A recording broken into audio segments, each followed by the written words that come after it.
Olá, eu sou Ana Maria de Lira Cabral e vou apresentar um trabalho intitulado Parâmetros utilizados na realização do benefício da deslocação do mascaramento em crianças com audição normal e usuárias de aparelho de amplificação sonora individual ou implante coclear. O benefício da deslocação do mascaramento é um teste que busca simular um ambiente de competição sonora.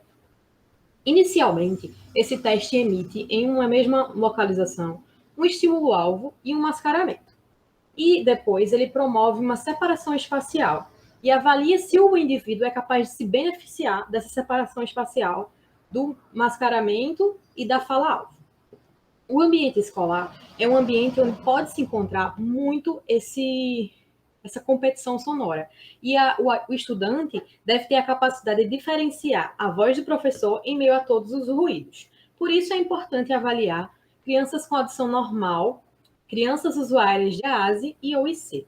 Qual é o objetivo desse estudo? Descrever os parâmetros utilizados na realização do BDM em crianças com audição normal e em crianças usuárias de AASE e OIC. Trata-se de uma revisão integrativa da literatura, que foi realizada entre os meses de maio a agosto de 2021. As bases de dados em que foram pesquisados os artigos são PubMed, Web of Science, Cielo, Lilacs, Scopus, Science Direct, Medline e Cochrane Library. Utilizamos duas chaves de busca nessas bases de dados. E utilizamos também conectores booleano, com os descritores que foram retirados do mesh. A primeira chave foi Children and Spatial Release from Masking and Hearing Aid. E a segunda chave foi Children and Spatial Release from Masking and Normal Hearing. Como critério de inclusão, nós procuramos artigos que trabalharam com indivíduos humanos com idade máxima de até 12 anos de idade, que tinham audição normal ou eram usuários de AASE ou IC e que foram submetidos ao teste do BDM. Como critérios de exclusão, excluímos revisões de literatura, trabalhos de conclusão de curso, dissertação de mestrado, tese de doutorado, estudos feitos com animais e com crianças com idade superior a 12 anos de idade. Para selecionar os artigos, passamos por uma série de etapas. Primeiro, fizemos a leitura de título e resumo, e logo após a leitura na íntegra. Os artigos que foram selecionados para serem inclusos nesse trabalho foram fichados para visualizarmos melhor os resultados encontrados. Nesse fichamento, nós colhemos algumas informações. A identificação do artigo, o ano, o continente, o tipo de estudo, a população, a faixa etária e os parâmetros utilizados para a realização do BDM. Aqui ao lado você pode ver o diagrama de fluxo da seleção dos artigos. Inicialmente foram encontrados 1.324 artigos e após toda a seleção explicada anteriormente, restaram 10 para serem inclusos nessa revisão. Desses 10, 1 era um ensaio clínico randomizado, 2 eram coortes, 6 eram estudos de caso-controle e 1 relato de caso. 6 deles foram desenvolvidos na América, 3 na Oceania e 1 na Ásia. A idade das crianças era entre 2 a 12 anos de idade.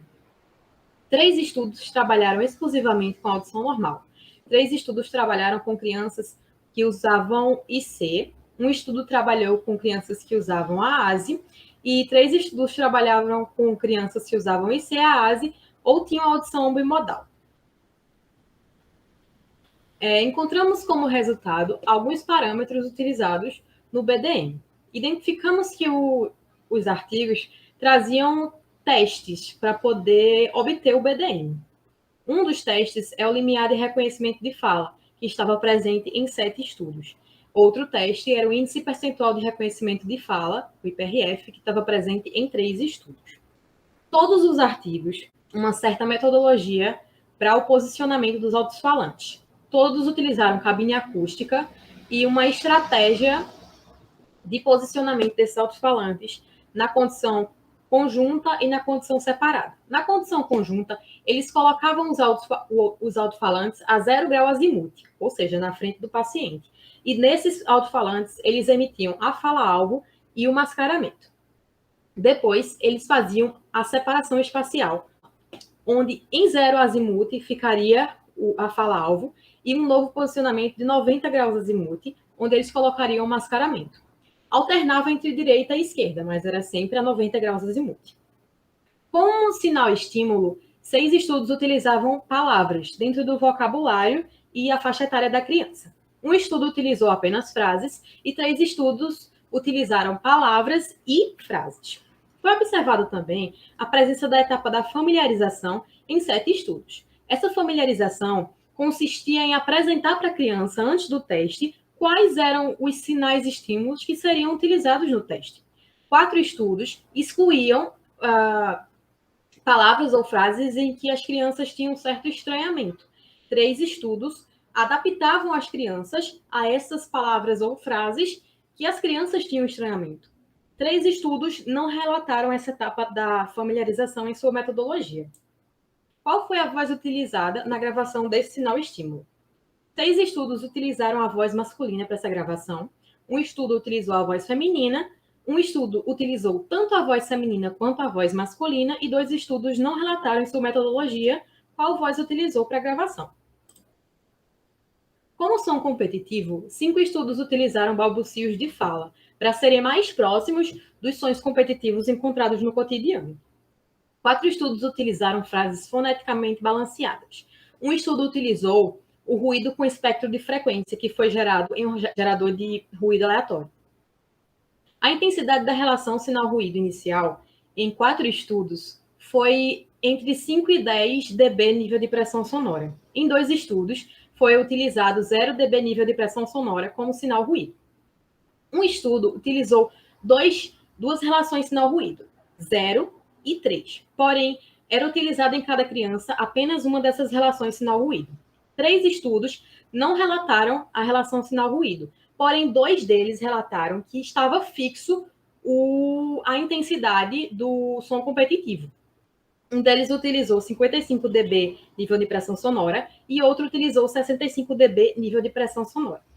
Para a coleta de respostas, alguns estudos, 8 na verdade, utilizaram recursos visuais como apoio, onde era solicitado que a criança apontasse para a imagem ou para a tela na qual tinham percebido o estímulo auditivo. E outros 2 estudos solicitaram que a criança repetisse o estímulo-alvo em voz alta. Para a obtenção do valor de BDM, foi observado que os estudos adotaram 2 estratégias. Os estudos que trabalharam com LRF pegaram o valor de LRF na condição conjunta e subtraíram do valor de LRF na condição separada para obter o BDM. Já os estudos que utilizaram o IPRF pegaram o IPRF, a porcentagem de acertos, né, na condição separada, menos, né, subtraíram a porcentagem do IPRF na condição conjunta e então obteram o BDM.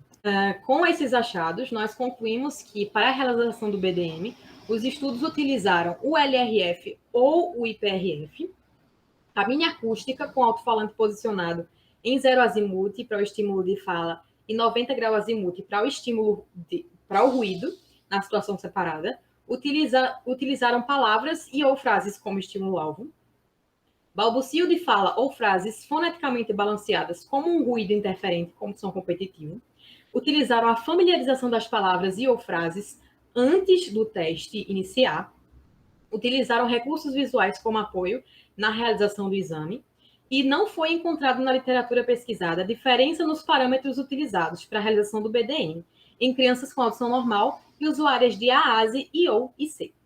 Essas são as referências. Muito obrigada.